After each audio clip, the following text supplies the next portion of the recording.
Have you noticed that the harder you try to start a conversation, the faster it dies? You say, "Hey, how are you?" And within seconds it's over. The other person says, "Fine, good, you?" And both of you return to your phones. Meanwhile, someone else walks into the same room, says only a few words, and suddenly everyone listens. The whole energy shifts. People lean in, they laugh easier, they open up about things they haven't told anyone. It's not that this person is better looking, funnier, or more confident. It's something deeper, something you can feel but can't quite name. When they speak, the air changes. Their words have weight. And here's what's interesting. If you watch them closely, they're not doing more. They're doing less. They talk less. They fill silence less. They explain themselves less. They perform less. And somehow, the less they do, the more magnetic they become. Think about the social interactions that have exhausted you. The dinners where you drove home feeling hollow. The networking events that left you depleted rather than energized. The conversations where you said a lot of words and nothing real happened. What did those interactions have in common? Almost certainly they were driven by performance, by both parties trying to say the right thing, make the right impression, appear interesting enough to warrant the other person's attention. Two performances aimed at each other, producing the mutual sense that the whole thing was somehow fake. Now think about the conversations that did something different. The ones that surprised you, where you ended up talking about something neither of you planned to discuss, where time moved strangely, where you said something you hadn't said to anyone before, and it felt okay. What was different in those conversations? Almost certainly, someone stopped performing. Someone decided to be genuinely present, instead of impressively polished, and the atmosphere changed completely. The secret isn't about talking more. It's about saying less, but meaning every single word. The Stoics understood this 2,000 years ago, long before social media turned every human interaction into a performance. Marcus Aurelius, Seneca, and Epictetus were writing about the same problem you're facing right now, that most people go through their entire lives trying to be seen, trying to be heard, trying to impress, and never quite getting there. While the rare few, the ones who have done the inner work, seem to attract people without even trying. The reason for this gap, the Stoics argued, is not personality. It is not confidence. It is not even skill. It is the presence or absence of a genuine inner life. People who have examined themselves, who know what they value, who have loosened their grip on external approval, who have made some peace with the parts of themselves they previously tried to hide, carry themselves differently. They don't need the conversation to go a particular way. They're not afraid of silence. They're not managing your impression of them while simultaneously trying to find out what they think. They are just there fully, in the room. Presence, the Stoics argued, is far more powerful than performance. And presence, unlike the elusive quality of charisma or natural confidence, is something anyone can develop. Not by adding more to who you are, by subtracting what is unnecessary. Today I'll show you 6 simple phrases and one mindset that will make people naturally gravitate toward you, without pretending, manipulating, or performing. These aren't tricks, they're not pickup lines or networking scripts, they're reflections of something deeper, character, developed through intention, through honesty, through the kind of self-awareness that the Stoics spent their lives cultivating. And the fourth one is the most misunderstood of all. Principle 1. Tell me more about that. 4 simple words, but they open doors most people never even see. Imagine you're at a dinner party. Someone across the table mentions casually, "I've been learning guitar." What do most people do in that moment? They turn it into a competition. "Oh yeah, I played guitar in college." Or "You should try this method I used, it changed everything for me."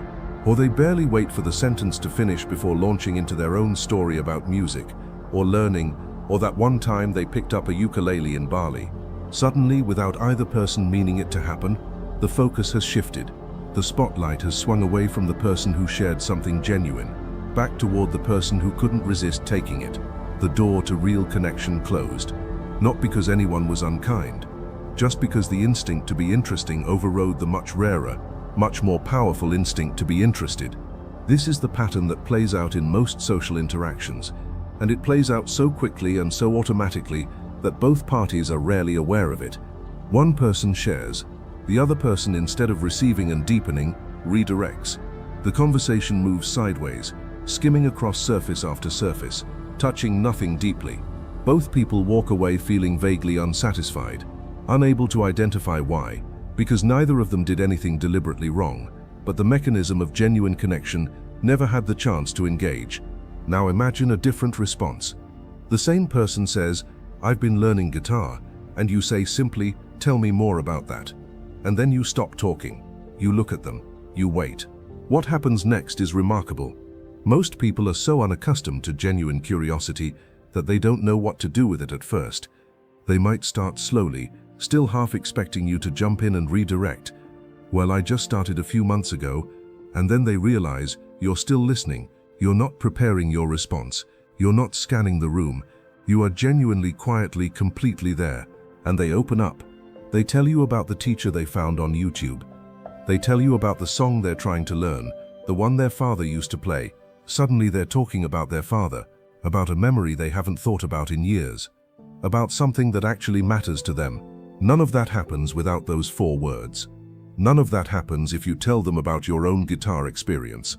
Epictetus said, "We have 2 ears and 1 mouth, so that we can listen twice as much as we speak." He wasn't offering a cute maxim for a coffee mug. He was describing a fundamental discipline, one he practiced and demanded of his students. Listening, for Epictetus, was not a passive waiting game. It was an act of presence, a declaration made without words that says, "You matter enough for me to be silent right now." Most people spend their entire lives waiting to meet someone who genuinely wants to listen to them, not to fix them, not to one-up them, not to evaluate whether what they're saying is interesting enough to deserve a response, just to listen. When they finally meet that person, they never forget it. Think about the people you feel most yourself around. The conversations that left you feeling understood, refreshed, more alive than when you started. Were those the conversations where the other person talked a lot? Or were they the ones where they listened, really listened, in a way that made you feel like what you were saying actually mattered? That feeling is rare, and it's almost entirely within your control to create it. Here's the other thing about "tell me more about that" that most people miss. It's not just good for the other person, it's deeply useful for you. When you stop rushing to speak, you start actually hearing. You learn things you would have missed. You understand people more accurately. You stop making the error that ruins more relationships and conversations than almost anything else. The error of thinking you already know what someone means before they've finished saying it. The Stoics called this error a failure of reason. To judge before you understand. To respond before you have actually received. Marcus Aurelius wrote in his private journals, "How much more grievous are the consequences of anger than the causes of it." Most social friction, most misunderstandings, most hurt feelings, most conversations that go sideways happen not because people disagree, but because they were never fully listening in the first place. "Tell me more about that" is an antidote to all of it. There is a reason this phrase in particular is the one to start with. It is foundational. Every other principle in this video either depends on it or is made dramatically more powerful by it. Because the problem with most social interaction is not that people are unkind or uninteresting, it is that they are not fully present. They are physically in the room, but mentally, they are already composing their response. They are listening with one ear, while their inner monologue holds a separate, parallel conversation about what they think, what they've experienced, what they could add. Epictetus had a specific word for this state. He called it being asleep, not literally unconscious, but functionally absent, moving through the world on autopilot, reacting from habit rather than responding from awareness. When you are asleep in this way, you can sit across from another person for 2 hours and barely register anything they've actually said. You have exchanged words. You have not actually met. "Tell me more about that" is a small act of waking up. There is a psychological mechanism at work here that is worth understanding, because it explains why this phrase works so reliably and so deeply. When someone asks you to tell them more, when someone creates space for you to go further rather than changing the subject, something significant happens in the mind of the person being asked. They experience what psychologists call felt validation, the sense that what they're experiencing is real, is worthy of attention, is something another person is genuinely interested in understanding. This is not a trivial feeling. It is one of the most fundamental human needs to matter, to be real to someone else, to be seen not as a backdrop to someone else's story, but as the main character of your own. Most people are quietly starving for this. They go through weeks, sometimes years, without a single conversation in which they felt genuinely heard. They talk about their work and get advice they didn't ask for. They share something exciting and watch the other person transition, within seconds, to something exciting about themselves. They open up about something difficult and receive a solution before they've even finished describing the problem. Every conversation, subtly or overtly, tells them the same thing. What you're experiencing is a launching pad for what I want to say next. When you stop doing that, when you say "tell me more" and actually mean it, you are offering something extraordinarily rare, and they feel it, not as a technique being deployed on them, but as something genuine. This is the part that cannot be faked. You can say the words without meaning them, and the person you're talking to will know. They will feel the phrase arrive without the attention behind it, and the effect will be the opposite of what you wanted. Hollow curiosity is worse than honest disinterest, because it wastes their trust. Real curiosity has to be cultivated. It requires a genuine orientation, a decision, made before you walk into any conversation, that the person in front of you is more interesting than your own thoughts about them, that their experience of their life is worth encountering, even when it is unfamiliar, even when it doesn't connect to anything on your immediate agenda, even when you have something you're eager to say. The practical way to build this is simple, though not easy. Before you respond, slow down long enough to actually want to know more, not to find an interesting question, not to seem engaged, to actually be curious. What is this person's experience of what they're describing? What does it mean to them?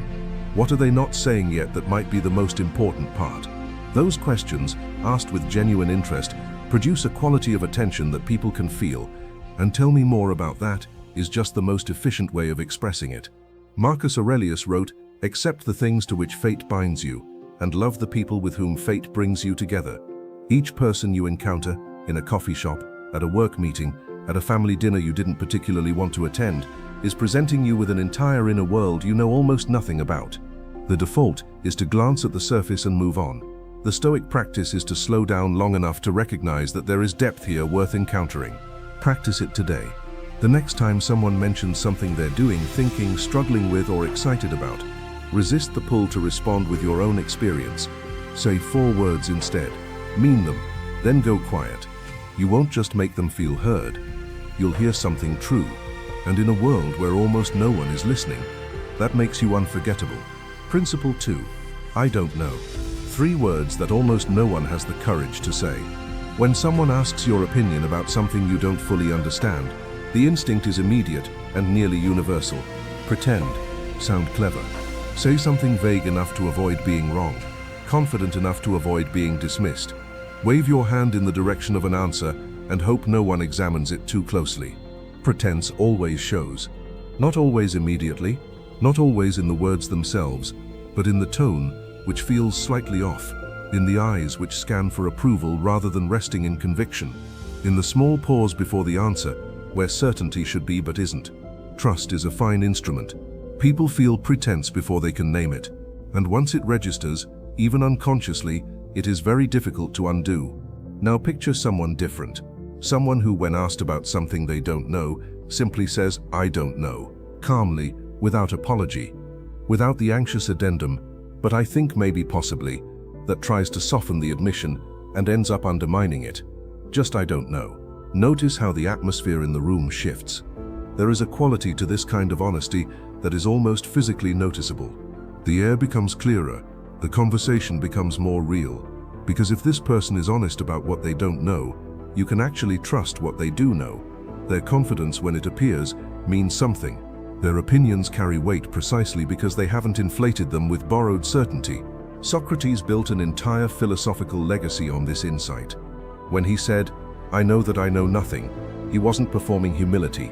He wasn't inviting pity. He was describing the specific cognitive state from which genuine learning becomes possible, the state in which you are not defending a position you've already taken, but actually open to what reality might show you next. Knowledge begins where arrogance ends. Insecure people need to appear informed about everything.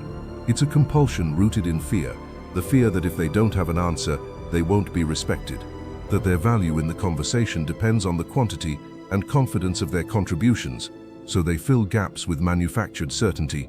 They speculate with the tone of expertise. They learn the vocabulary of fields they don't understand and deploy it just fluently enough to avoid detection. And everyone can tell, not always consciously, but the body language of pretense, the slight over-assertion, the controlled eye contact, the rhythm of speech that is just a fraction too smooth, registers in people's nervous systems before it registers in their minds. You get the surface-level interaction, but the deeper opening up never happens.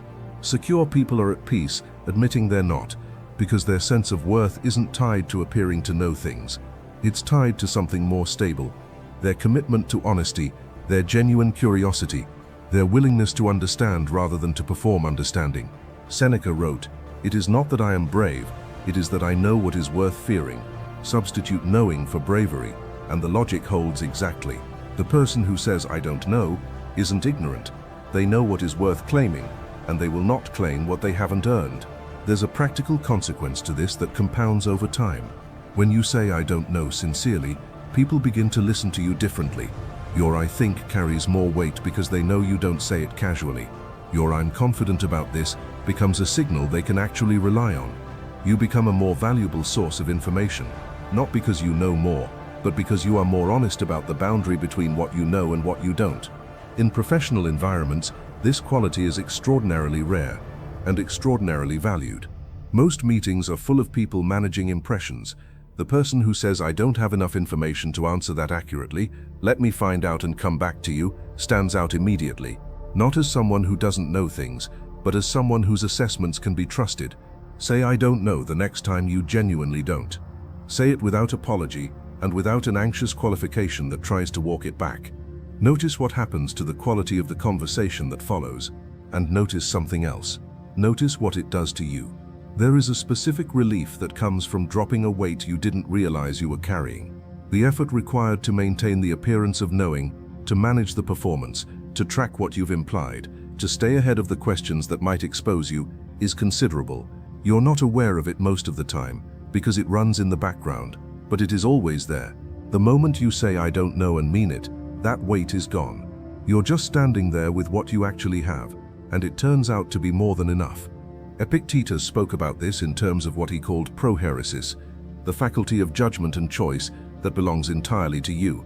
One of the most important choices available to a human being, he argued, is the choice to not pretend, not to perform, not to manage appearances, to be as much as possible exactly what you are, no more, no less. This is not just ethically cleaner, it is enormously less exhausting, and the energy you stop spending on impression management becomes available for things that actually matter. There is also a social dimension to this that compounds over time in ways worth naming. In any group, a workplace, a friend group, a community, the people who say "I don't know" when they don't know tend, over time, to accumulate a specific kind of credibility. Not the credibility of expertise, which you build by knowing things. The credibility of trustworthiness, which you build by being honest about what you know and don't know. And trustworthiness, in the long run, is more valuable than expertise. You can hire expertise. You cannot manufacture trust.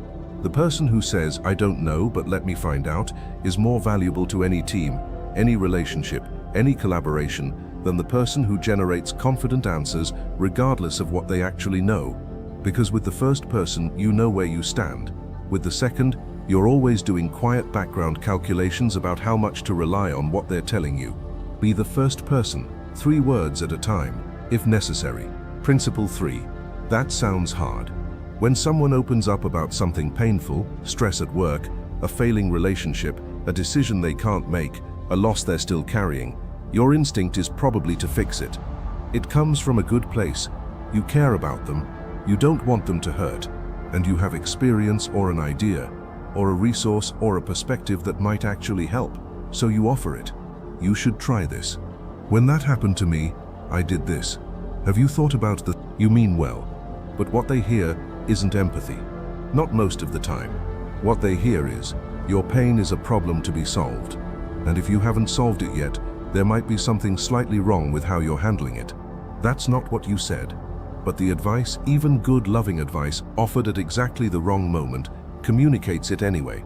Because advice assumes you understand the situation well enough to prescribe. It assumes they haven't already thought of what you're about to suggest. It puts you subtly in the position of someone who has the answer to something they're failing to figure out on their own. People don't need to be fixed, they need to be heard. And this is particularly true in the moments just after something difficult has happened. In those early hours and days, what someone needs is not a solution, They often can't even properly receive a solution yet because their emotional system is still processing the event. What they need is permission to feel what they feel, to say the thing out loud to someone who won't immediately try to make it smaller or resolve it away. That sounds hard. Does this? It acknowledges the reality of what they're experiencing without trying to change it. 3 words that say, I see that this is difficult. I'm not going to minimize it by jumping to a solution. I'm not going to make this about me. I'm just going to sit here with you in it for a moment, because you deserve that. You would be surprised how rare that actually is.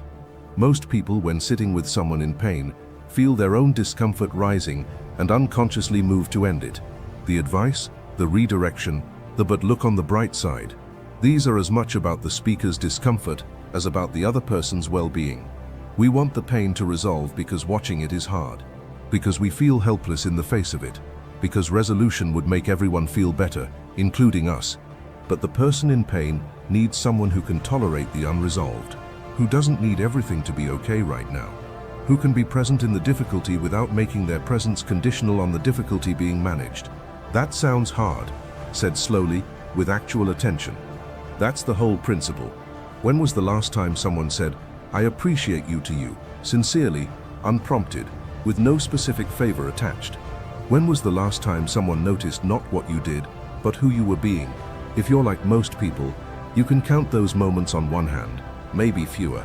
We live in a world that has become extraordinarily good at measuring output and extraordinarily poor at recognizing character. Performance reviews measure deliverables. Social media measures engagement. Relationships, even close ones, often operate on an implicit ledger of actions exchanged.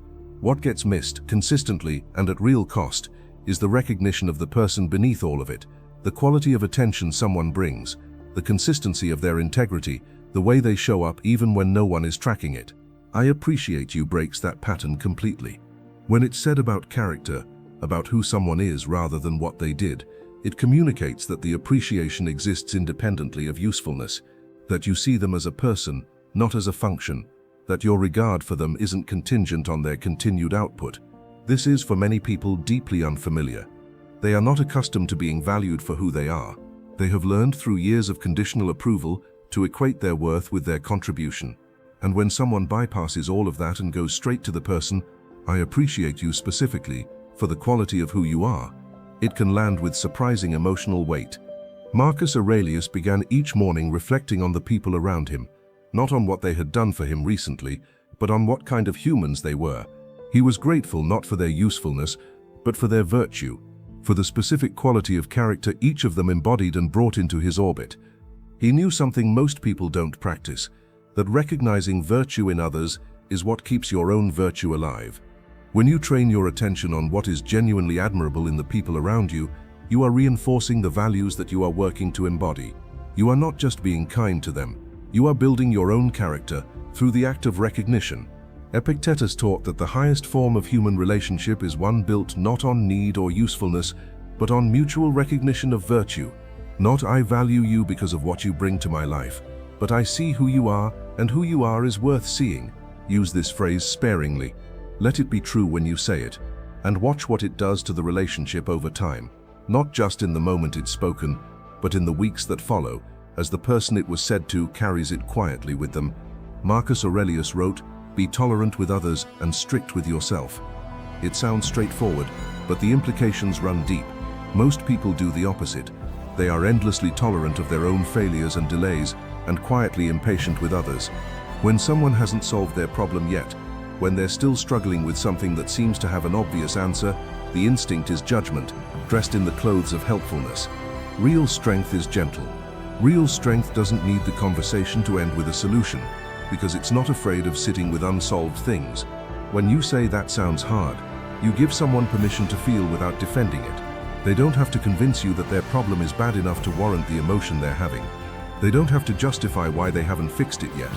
They don't have to brace for the advice that might imply they should have figured this out by now.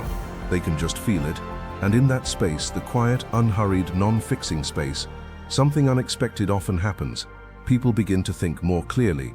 The thing they've been trying to think through alone, under the pressure of needing to have an answer, starts to untangle when someone simply sits with them in it. You don't have to say much more than that. You can follow it with a question. How long has it been like this? Or just with silence and attention? But start there. Start with acknowledgement rather than solution. They don't need your answer, they need your presence. And your presence, offered without an agenda, is one of the most powerful things one person can give another. But let's go a level deeper, because there is something important here about why the fixing instinct is so hard to resist, and why resisting it is worth the effort. The impulse to offer solutions when someone is in pain is not purely selfless. There is underneath the genuine desire to help a quieter motive, your own discomfort with their pain. Watching someone you care about suffer is genuinely uncomfortable. The impulse to fix is partly an impulse to make that discomfort stop, to move the conversation from somewhere painful to somewhere resolved. The advice you offer is for them, yes, but it also closes the loop for you. It gives you somewhere to put your helplessness. The person in front of you can feel this, even if they can't articulate it. Even when the advice is good, the slight urgency beneath it, the need to reach resolution, signals that you are not quite fully with them in the pain. You're already working toward the exit. That sounds hard, is what you say when you have decided to stay. Marcus Aurelius returned to this theme repeatedly in his private journals, the obligation to meet people where they are, not where you wish they were. To be present to the actual situation, rather than the situation you would prefer to be dealing with. This is harder than it sounds. The mind wants to move forward, to resolve, to reach the point where things are okay again. Sitting in the unresolved, the unhealed, the still painful, requires a specific kind of courage, the courage to tolerate difficulty without flinching away from it. When you offer that courage to someone else, when you sit with them in something hard without rushing toward the solution, you are giving them something most people never get, the experience of not being alone in it.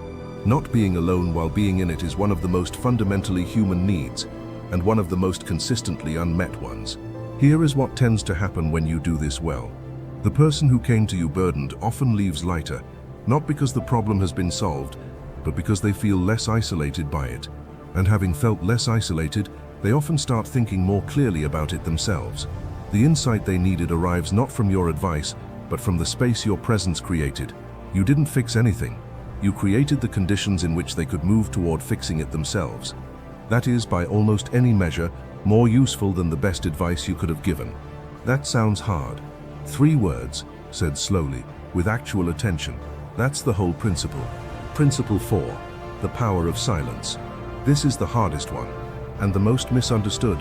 Most people fear silence, not in an abstract philosophical way, viscerally, immediately, in the body.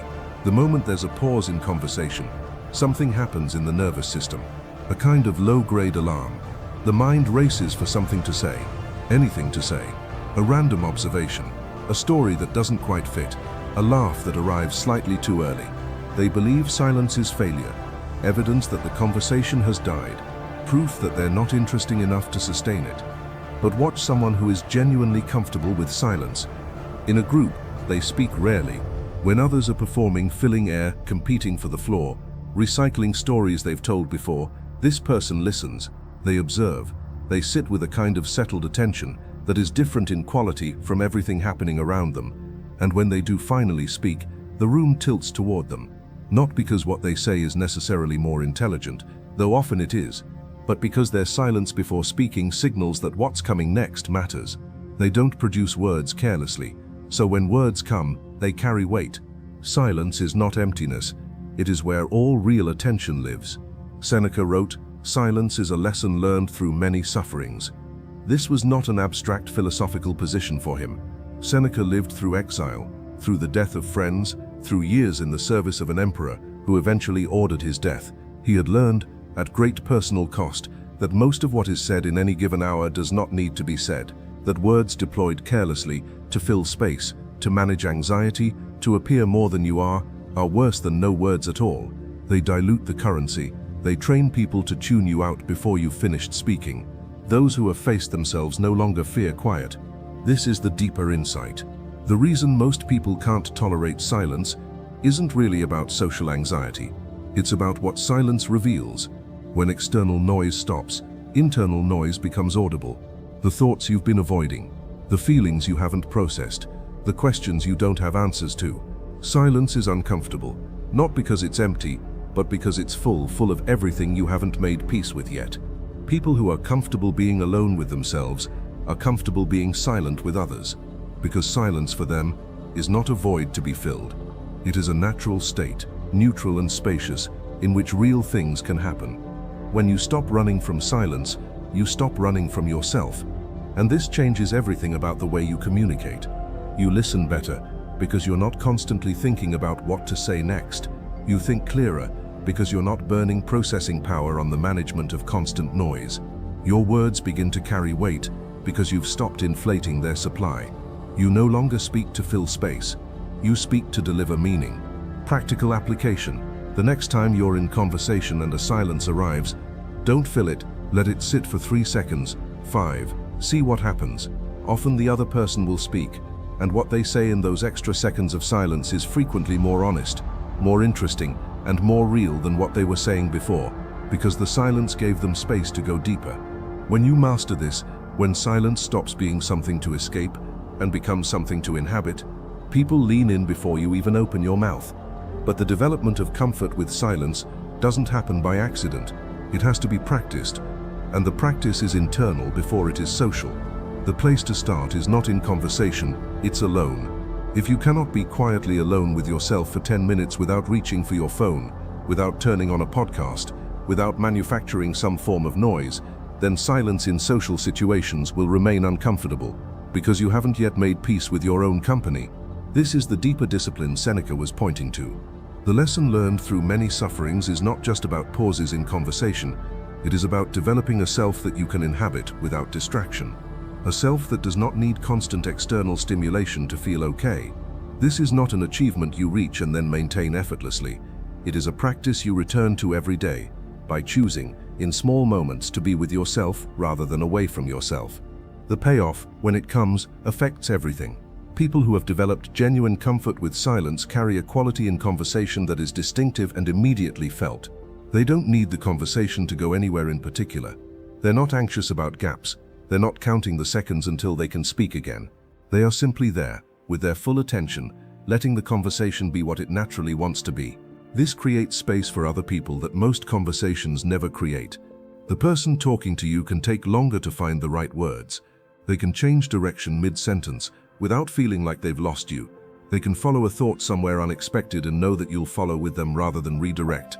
The conversation becomes genuinely exploratory rather than performative, because your calm creates permission for something real to happen. Marcus Aurelius, who governed the most powerful empire in the world and attended more meetings, proceedings, and consultations in a day than most people attend in a month, cultivated daily periods of complete quiet. He understood that the quality of thought available to him in the noise of his responsibilities depended on the quality of quiet he could maintain underneath it. Silence wasn't a retreat from engagement. It was what made his engagement possible. That same logic applies to conversation. The words you speak from a place of genuine quiet carry more than the words you speak from agitation. Not because they are more eloquent, because they come from somewhere real. In your next conversation, practice this. When a pause arrives, let it be. Count silently to 3 before you fill it. You may be surprised by what happens in that brief window, what the other person says when given an extra moment, what you notice when you're not rushing to speak. Over time, this small practice reshapes the entire quality of your presence. And the long-term payoff is significant in ways that are hard to appreciate until you've experienced them firsthand. When you become someone who is genuinely comfortable with silence, you stop being at the mercy of conversation pace. You stop being hijacked by the anxiety of a pause. You stop making the reflexive comments that you regret later, the filler sentences, the overshares, the jokes that arrive too quickly and land slightly off. None of those things come from someone who is comfortable with quiet. They all come from someone who isn't. The person who can sit in silence without distress has, in a very specific sense, more freedom in conversation than the person who can't, because they are not compelled by their discomfort. They can speak or not speak, based on whether they have something worth saying, not based on the pressure of needing to fill the air. And that freedom, subtle as it sounds, changes everything about the quality of what they contribute when they do choose to speak. Marcus Aurelius wrote about the discipline of silence as part of a broader practice of not doing things unnecessarily. Don't think unnecessarily. Don't act unnecessarily. Don't speak unnecessarily. This was not an instruction toward passivity. It was an instruction toward precision. When everything you say is said because it deserves to be said, when your words are not diluted by the noise of everything else you might have said but chose not to, the words that do come out carry their full weight. That is the kind of speaker people lean toward. Not the loudest, not the most prolific, the most deliberate. Principle 5. I appreciate you. 3 words, but they hit deeper than thank you. Thank you is transactional. It recognizes an action. You held the door. You helped me move. You sent that email I needed. Thank you closes the loop on a specific exchange. It's polite, it's necessary, but it says nothing about who you are or who they are. I appreciate you is something else entirely. It recognizes the person, not the task. It says, I see who you are. I notice the quality you bring, not just the things you do. I am aware of you as a human being rather than as a function. When was the last time someone said that to you, sincerely, unprompted, with no specific favor attached? When was the last time someone noticed not what you did, but who you were being? If you're like most people, you can count those moments on one hand, maybe fewer. We live in a world that has become extraordinarily good at measuring output and extraordinarily poor at recognizing character. Performance reviews measure deliverables. Social media measures engagement. Relationships, even close ones, often operate on an implicit ledger of actions exchanged. What gets missed, consistently and at great cost, is the recognition of the person beneath all of it, the quality of attention someone brings, the consistency of their integrity, the way they show up even when no one is tracking it. Marcus Aurelius began each morning reflecting on the people around him, not on what they had done for him recently, but on what kind of humans they were. He was grateful not for their usefulness, but for their virtue, for the specific quality of character each of them embodied and brought into his orbit. He knew something most people don't practice, that recognizing virtue in others is what keeps your own virtue alive. When you look for the best in people, specifically, when you look for the qualities of character that deserve to be named and honored, you train your attention in a direction that transforms the way you move through the world. You become someone who sees, and in a world where almost no one is truly seen, that makes you profoundly valuable to the people who know you. Use this phrase sparingly. That's important. I appreciate you, said reflexively, as a closing for every conversation means nothing. Said once, at the right moment, when someone has shown you something about their character that deserves to be acknowledged, it lands with a force that can change the entire arc of a relationship. When someone shows up consistently, quietly, without fanfare, when they're honest in a moment where dishonesty would have been easier, when they're generous in a way that costs them something real, when their loyalty shows itself under pressure, that's when I appreciate you means what it says. Recognition like that builds a bond that no transaction ever could. It tells someone that their character, the thing they have worked hardest on, the thing that is most truly them, has been noticed, has been valued, has been worth something to someone. In a world that values productivity over humanity, being the person who sees others is not just kind, it is revolutionary. There is something else worth adding here that deepens why this phrase lands the way it does. Most positive feedback people receive in their lives is tied, directly or indirectly, to performance. You get praised for the report you delivered, the favor you did, the result you achieved, which means at an implicit level that the appreciation is conditional. It is for what you produced, and if you stop producing, the appreciation presumably stops too. I appreciate you breaks that pattern completely. When it's said about character, about who someone is rather than what they did, it communicates that the appreciation exists independently of usefulness, that you see them as a person, not as a function, that your regard for them isn't contingent on their continued output. This is, for many people, deeply unfamiliar. They are not accustomed to being valued for who they are. They have learned, through years of conditional approval, to equate their worth with their contribution. And when someone bypasses all of that and goes straight to the person, I appreciate you, specifically for the quality of who you are, it can land with surprising emotional weight.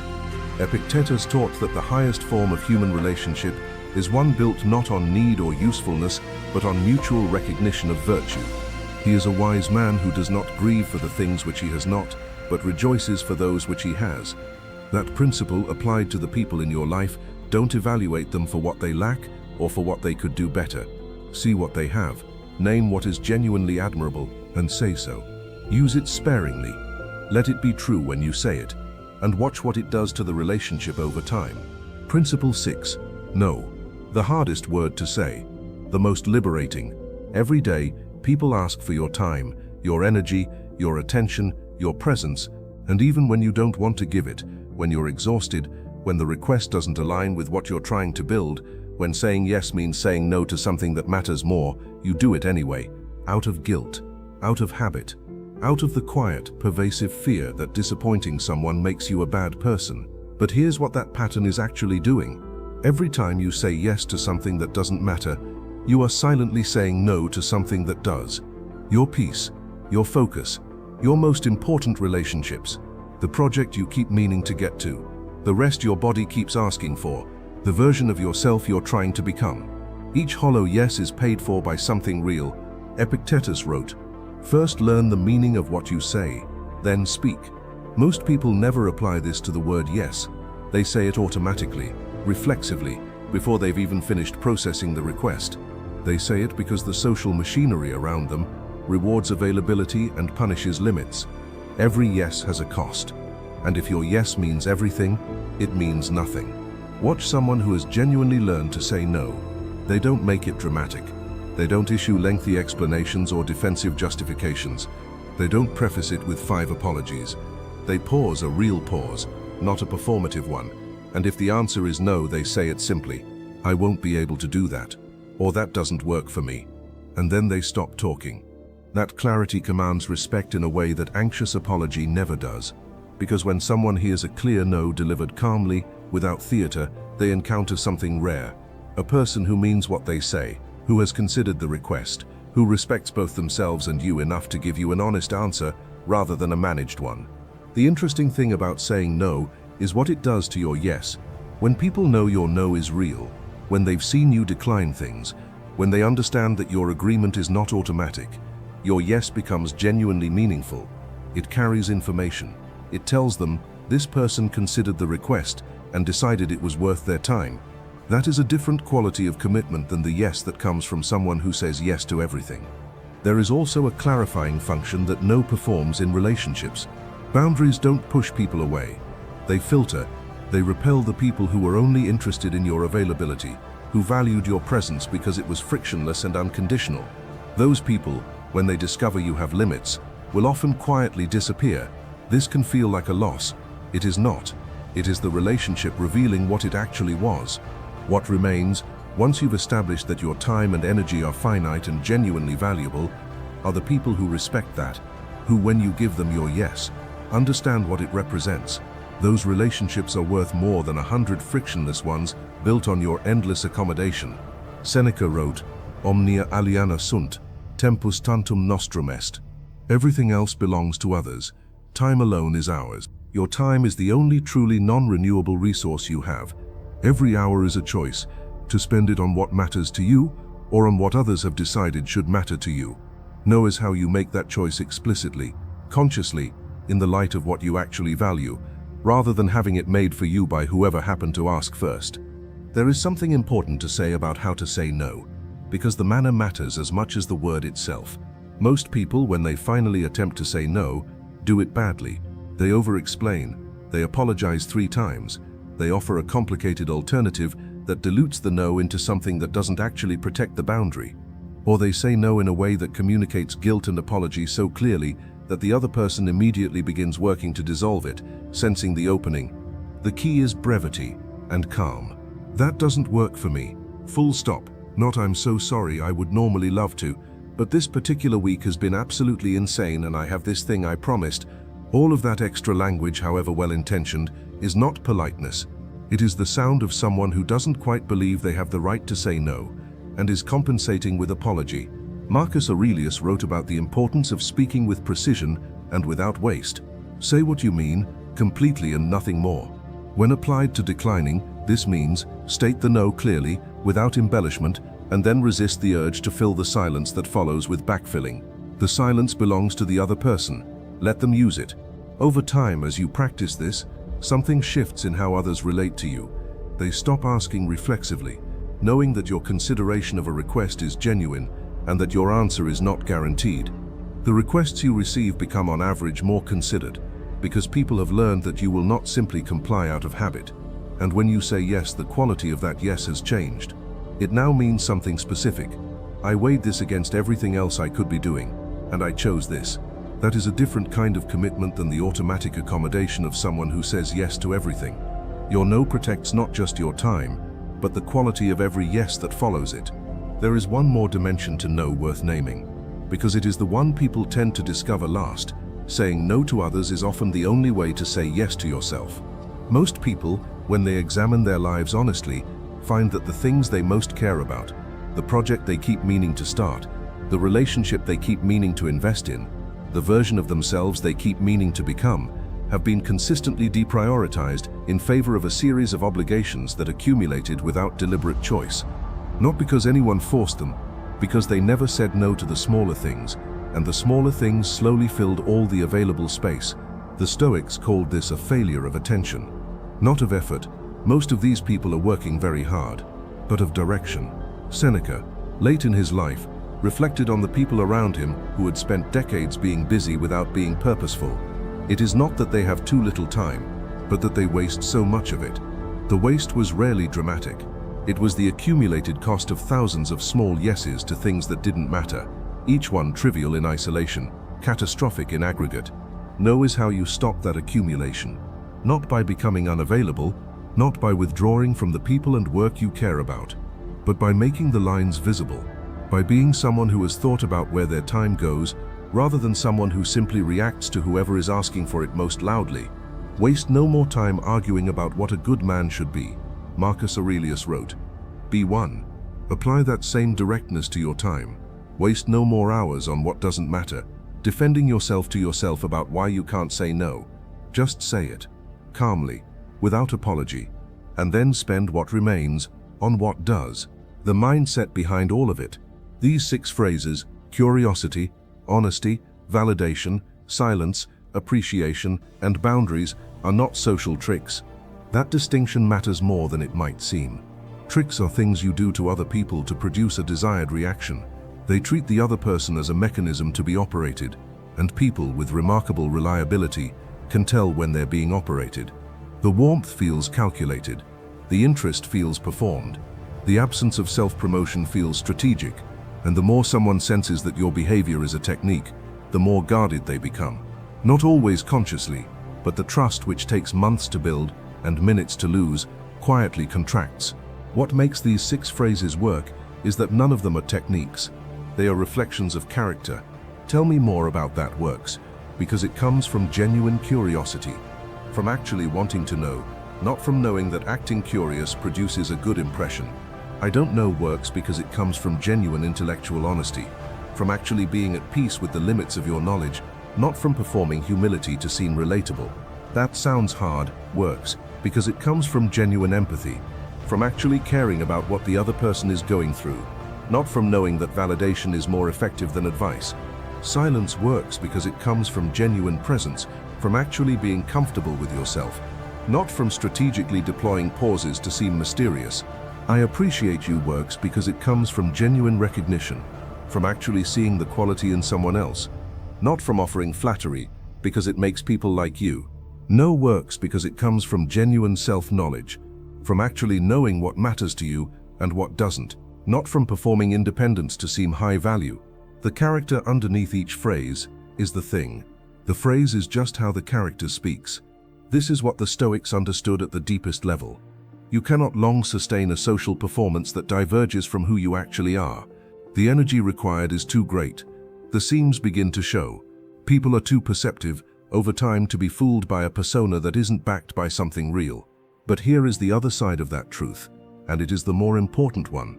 When the character is genuine, when the curiosity is real, the honesty is real, the presence is real, you don't have to try very hard at all. The phrases take care of themselves. The warmth is felt before you've said anything. The trust builds because the consistency behind the words is unmistakable. This is why the Stoics talked so little about tactics and so much about character. They understood that the desired outcomes, respect, deep relationships, genuine influence, the quality of being someone others actually want to be around, are downstream of who you are, not downstream of what you know how to say. Improve who you are, and the words will follow. Focus only on the words, and you will always be one situation away from being exposed. Marcus Aurelius returned to this theme relentlessly in his private journals, decade after decade. The first rule is to keep an untroubled spirit. The second is to look things in the face and know them for what they are.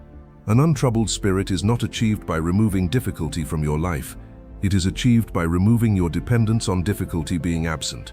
And when you have done that, when your inner state no longer rises and falls with every external fluctuation, you become genuinely calm.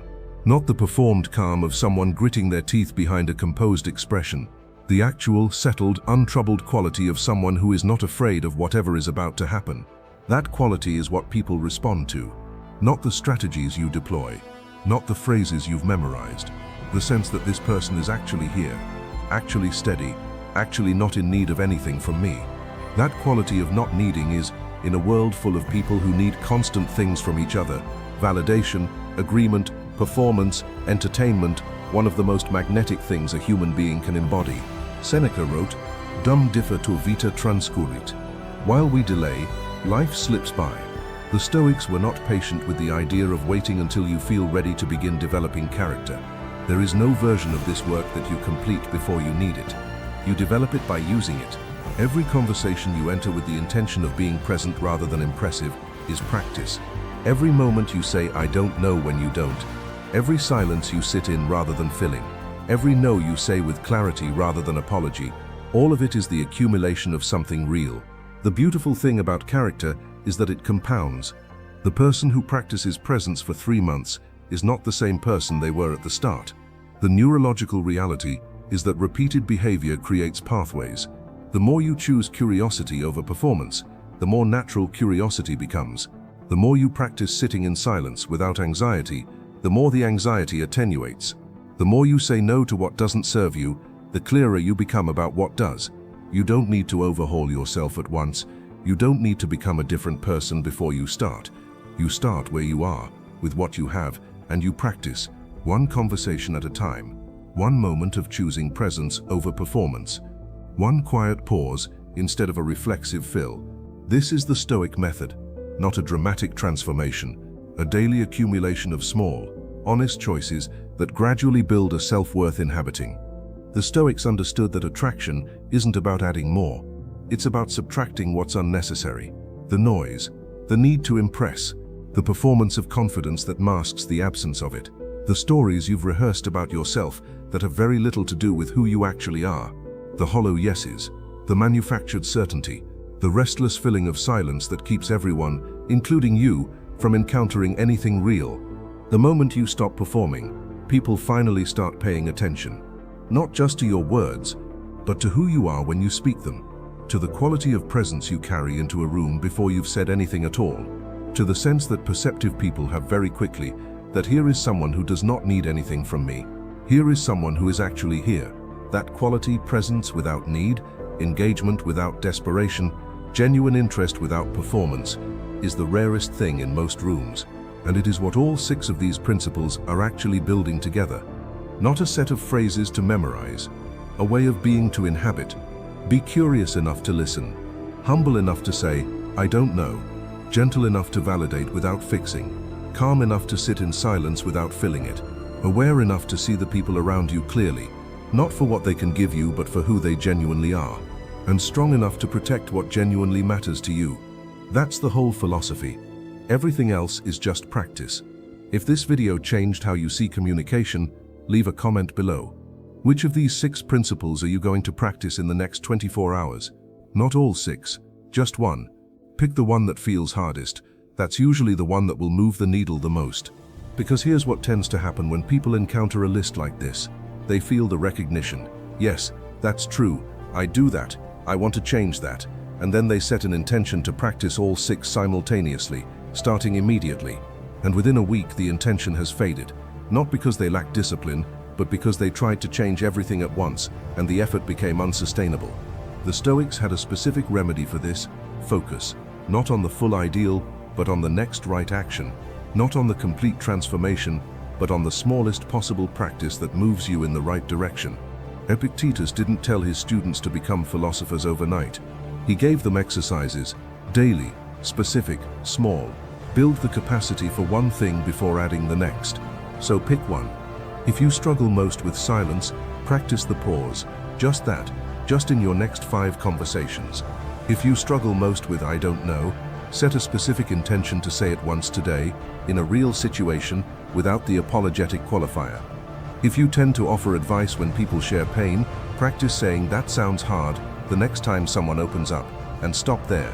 See what happens. That's it. One principle, one conversation, one small, honest practice that plants something real. And if you want to keep building this kind of calm, presence and self-mastery, subscribe. This channel is built around one idea, that the best version of you is not a more impressive version, but a more present one, more grounded, less dependent on external validation, more genuinely there in every room you walk into and every conversation you enter. That work happens one day at a time.